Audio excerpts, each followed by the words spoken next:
Welcome to Mindly Way, where we explore life philosophies to grow and find the right path. Get ready to listen for an inner journey. I was wondering if you could briefly discuss grace. You seem to be asking me to discuss the fragrance of this flower is fantastic. If not, someone has a very sensitive nose. There isn't anything stuffy today. Means nothing. For many people, grace is meaningless. You don't have to think about it or discuss it.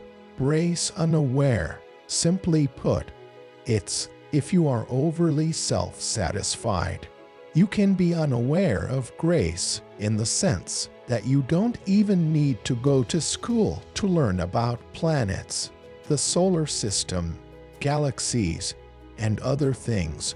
If you look up, you won't know where this starts or ends. Here you are sitting on a spinning planet and seeing that everything is fine. Grace is definitely not something you're doing. Grace is holding all of this up with one title, grace. The question is whether you are open to receiving it or not. When we talk about grace, we are not talking about a particular kind. Rather, we are talking about that which is the foundation of everything. This is because you have no idea how the solar system, the universe, or even yourself came to be. You have explanations for everything. But if you're new, you would create one right now if you knew exactly how we would make it. So, even though there is so much that you are unaware of, everything is still happening magnificently. Obviously, whatever is causing all of this is not accidental. Rather, the energy that we refer to as force is what we are looking at. But this time, the focus is on being available to others. If you have a stuffy nose, a flower means nothing to you.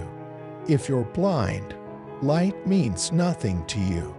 If you're insensitive, nothing means anything to you. Therefore, the challenge is to learn to be sensitive.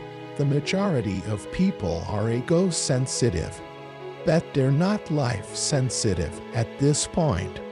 So you have to be careful about what to say and what not to say to a lot of people because they're incredibly ego-sensitive. First of all, you create one illusion. Then you create another illusion of it falling and rising. It's a very bad game. You must be disillusioned soon. If you're truly disillusioned, absolutely you will always be available to grace. If you have no illusions of your own, you will wonder about everything. How can you not wonder about everything about your very existence if you have no conclusions in your mind about anything? Simply here you will be soaked in grace. Even now you are. But you cannot enjoy it unless you're conscious. That's all. It will not work for you because you are not conscious. It is working for you, but still you cannot fully benefit from that. See, it is a fact, a medically established fact. If two people eat the same food, both of them will not get the same nourishment. Exactly same food. Two people eat, they will not get the same level of nourishment because it depends on your ability to draw sustenance from that, to develop this capability. All of us are in grace, but develop the capability to draw sustenance from that so that this life becomes an expression of that grace. Filth. See, you know this flower is typical of southern India. If you can smell it, incredibly fragrant. You think your garden apartment is adding fragrance to the roots. No, they're adding dirt. Trust me, but even when you add dirt, you can still see how amazing it gets. That's just how it works. Music. Because we are planting that tree, caring for it, and nurturing it, Grace has many benefits once you start radiating grace. Everyone wants to nurture it. Everyone wants to promote it. And everyone wants to be a part of it because you're radiating grace. Music, if it were giving off a smell that you didn't like, everyone would be concerned about how it is growing. If it was just taking the filth and throwing it out through the flower, we wouldn't have taken it out. The question now isn't whether you're in grace or not. You have to be in grace or you can't exist. The question is only whether you're radiating grace, or are you turning this into something nasty and letting it out on everyone. Let me tell you a very well-known Indian folk tale that almost everyone in the nation should be familiar with. There was a blind sage living in the jungle who was efficient at not seeing. He just sat in one spot, and rarely people passed by. They gave him something, and he lived by that lack of vision. One day it so happened the king and his retinue of soldiers and ministers, whatever, they all went out hunting. In the hunt, in chasing a deer, a spotted deer, they lost their way, and the king got lost, separated from the group.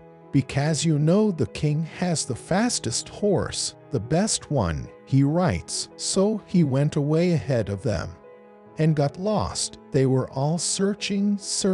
They all got lost. And then the soldier came and asked this sage, "Did you see the king?" He said no. Then a commander came and asked, "Did you see?" He said no. Then the minister came and asked, "Did you see now?" Then the king himself came there. Then the blind sage immediately recognized, "He's the king. Oh, your people have been looking for you first." So your soldier came, then your commander came, then your minister came. The king observed and saw that the person was blind.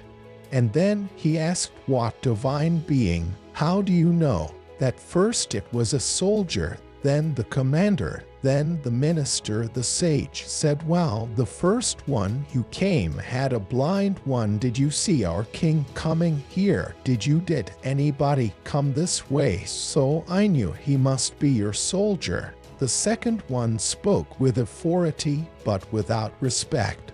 "I knew he must be one of your officers." The third one, the minister, came.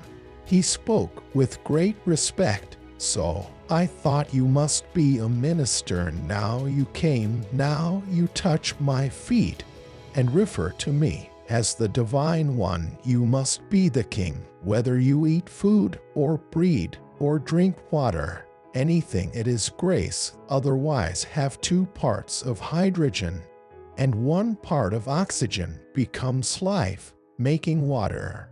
This is grace.